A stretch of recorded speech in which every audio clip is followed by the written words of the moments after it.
সম্মানিত সুপ্রিয় দর্শক শ্রোতা, দেশ এবং দেশের বাইরে থেকে আপনারা যারা সংযুক্ত আছেন, আমাদের ভিডিও দেখছেন এবং শুনছেন, সবাইকে আন্তরিক অভিনন্দন ও শুভেচ্ছা জানিয়ে শুরু করছি আজকের প্রতিবেদনে অংশ নেওয়া এই অপরূপ সুন্দর আপুটির জীবনের গল্প কথাগুলো তুলে ধরবো। কেন এসেছে প্রতিবেদনে বিস্তারিত আলোচনা থাকছে। আপুটি দেখতে খুবই চমৎকার। ওনার গায়ের রং ফর্সা, উচ্চতা ভালো আছে, 5 ফুট 2 ইঞ্চি লম্বা, স্বাস্থ্য মিডিয়াম, পড়াশোনা মেট্রিক পাস। উনি উনি ওনার পরিবারের আমরা হচ্ছে মেজো মেয়ে, আর ওনারা দুই ভাই এক বোন। ওনার বাবা নেই, মা আছে। ওনার বিয়ে হয়েছিল প্রায় আপনার হচ্ছে 3 বছরের সংসার ছিল।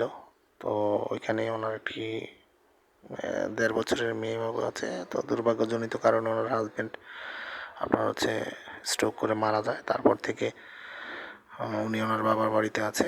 উনি একটি কর্পোরেট অফিসে আপনার হচ্ছে ছোটোখাটো পোস্টে চাকরি করে। সেখান থেকে যতটুকু স্যালারি পায় নিজের এবং বাচ্চার খরচটা চালায়। তো বাচ্চার ভবিষ্যতের কথা চিন্তা করে পরিবার থেকে সিদ্ধান্ত দেয় যে নতুন করে জীবনসঙ্গী বা জীবন শুরু করতে চায়। সেই জন্য আসলে একজন দায়িত্ব নেওয়ার মতন লোকের খোঁজেই প্রতিবেদনে এসেছে, কোনো সহযোগিতা চায় না। তো আপনারা যারা আগ্রহী আছেন এই ধরনের পাত্রীকে জীবনসঙ্গী করতে চান, স্ক্রিনে দেওয়া নাম্বারে ওনার সাথে কথা বলে ওনার মুখ থেকে নাম, ঠিকানা, ডিটেল সব কিছু জেনে নেবেন। আর আপনারা যারা নিয়মিত আমাদের চ্যানেলের ভিডিও দেখছেন, চ্যানেলটিকে সাবস্ক্রাইব করে রাখবেন। ভিডিও ভালো লাগলে একটি লাইক, কমেন্ট এবং ভিডিওটি সর্বোচ্চ শেয়ার করে চ্যানেলকে সাপোর্ট করবেন। আপনাদের ভালোবাসা নিয়ে যেন সামনের দিনগুলো লক্ষ্যমাত্রায় পৌঁছাতে পারি, সেই প্রত্যাশা আজকের মতো এখানে বিদায় নিচ্ছি। সবাই ভালো থাকুন, সুস্থ থাকুন, স্বপ্নভূমির পাশেই থাকুন। আসসালামু আলাইকুম।